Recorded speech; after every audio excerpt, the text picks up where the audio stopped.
বন্ধুরা, একটা কথা কি বলো তো, ভালোবাসো ঠিক আছে, কিন্তু মন থেকে নয়। কারণ তুমি যদি ভুল মানুষের সাথে সম্পর্কে জড়িয়ে যাও না, তবে মন থেকে ভালোবাসলে তোমার কষ্ট পেতে হবে। আর যদি তোমার ভাগ্য ভালো হয় তাহলে তো ভালোই, তবুও তোমার মন থেকে ভালোবাসা যাবে না। কারণ তুমি যদি তোমার দিক থেকে লয়াল থাকো, সৎ থাকো, তাহলে আমি মনে করি ভালো মানুষের সাথে পড়লে তো ভালোই হবে, কারণ তুমি তো সৎ। আর যদি খারাপ মানুষের সাথে পড়ো, তাহলে মন থেকে যদি ভালোবেসে ফেলো, তাহলে ভাবো তোমার পরিস্থিতি কী হবে। কারণ ভালোবেসে কষ্ট পাওয়ার যন্ত্রণা যে কতটা, সেটা একমাত্র যে কষ্ট পেয়েছে সেই জানে। আসলে কি বলো তো, আজকালকার যুগে না ভালোবাসা হয় না, কেউ কাউকে ভালোবাসতে পারেই না। যার যখন প্রয়োজন সে আসবে, তোমার সাথে গল্প করবে, টাইম কাটাবে, হাতে হাত রাখবে, প্রয়োজন শেষ তো পাখি শেষ, উড়ে চলে যাবে।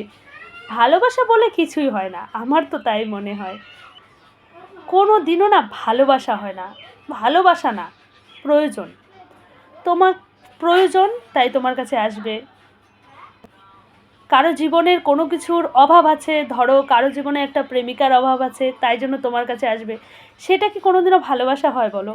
অভাব যদি থাকে, অভাবের তাড়নায় কেউ কারো কাছে যায় নিজের সময় কাটাতে, নিজেকে ভালো রাখার জন্য, সেটা কি কোনোদিনও ভালোবাসা হয়? ভালোবাসা সেটা নয়। আমি মনে করি ভালোবাসা হলো স্যাক্রিফাইস, ত্যাগ। ত্যাগ করলেই ভালোবাসা যায়। তাই যাই কিছু হয়ে যাক, মন থেকে কাউকে ভালোবাসবে না। মন থেকে ভালোবাসবে তো শেষ, জীবন পুরোপুরি শেষ।